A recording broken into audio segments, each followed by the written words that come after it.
ಈಗ ಈಗ ಮಳೆ ಬಂತ ನೀರು ನಿಂತು ಒಂದು ನಮ್ಮನ್ನು ಜೊಕ್ಕೊಂಡದ ಆಟೆ ನಿಂತು ಬಿಟ್ಟದಲ್ಲ.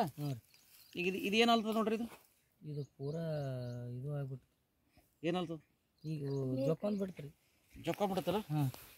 ನೀರು ಎಕಡೆ ಹೋದ ಮತ್ತೆ ಎಲ್ಲಿ ಕೆಳಗೆಲ್ಲ ಸ್ವಲ್ಪ ಚೆಲ್ಲವ ಇಲ್ಲ ಏನು ಚೆಲ್ಲಿಲ್ಲ. ಭೂಮಿ ಫುಲ್ ಇದು ಮಾಡಿಬಿಡ್ತೀರಿ, ಮಣ್ಣು ಕರಗಿಸ್ಬಿಡ್ತೀರಿ.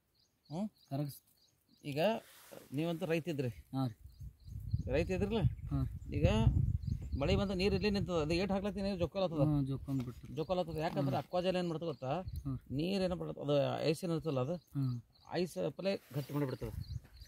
ಇದು ಮಣ್ಣು ಏನಾಯ್ತದ ಈಗ ನೋಡ್ರಿ, ಇದು ಅದಲ್ಲ ಏಟ್ ಹಾಕಿದ್ರು ಇದು ಆಗಿಬಿಡ್ತು ನೋಡ್ರಿ. ಈಗ ಇದರೊಂದು ಬಟ್ಟೆ ಇದ್ದು ನೋಡ್ರಿ, ಬರ್ರಿ ನೀವೇ ನೋಡ್ರಿ. ಅದೇ ಗೊತ್ತಾಯ್ತು ಸರ್, ಇಲ್ಲಿ ಗೊತ್ತಾಯ್ತಲ್ಲ. ಈಗ ಇದು ಪೂರಾ ಹೆಂಗಂದ್ರೆ ನುಚ್ಚು ಮಾಡ್ದಂಗೆ ಮಾಡ್ಬಿಡ್ತೀರಿ. ಈಗ ಇದೆಲ್ಲ ಮಣ್ಣು ಮಿಲವ್ ಮಾಡಿಬಿಡ್ತೀರಿ. ಇದು ಗಟ್ಟಿ ಅದ ಮಣ್ಣು. ಹಾಂ, ಬಟ್ ಇದು ಹೆಂಗಾಗ್ಯದ, ಇದು ಫುಲ್ ಇದು ಆಗಿಬಿಡ್ತೀರಿ, ಎಲ್ಲ ಮಿಕ್ಸ್ ಆಗಿಬಿಡ್ತೀರಿ. ಈಗ ಆಗ್ಯದ. ಹೌದು ಅಂದ್ರೆ ಇದರಿಂದ ಏನಾಗ್ತದ, ಇದು ನೀರು ಹಿಡ್ಕೊಂಡ್ಬಿಡ್ತದೆ ಪೂರಾ ನಿಮಗೆ. ಹಾಂ ರೀ, ಭೂಮಿಗೆ ಹಿಡ್ಕೊಂಡ್ಬಿಡ್ತದೆ. ಭೂಮಿಗೆ ಇದಕ್ಕೆ ಹಾಕು, ಕಬ್ಬಿಗೆ ಹಾಕು. ಇದು ಸಣ್ಣದಿದ್ದು ಕಿಲ್ ಕಿಲ್ ಕಿಲ್ ಹಾಕಲ್ಲ ಹಾಕಿ ಗೊತ್ತಾಯ್ತಲ್ಲ. ಅದು ಮಿಕ್ಸ್ ಮಾಡೋದ್ರಿಂದ ಹಾಕಿ ಒಳಗೆ ಹಾಕಿ ಪೂರ ಭಾಳ ಇತ್ತು ಬರತ್ತೆ.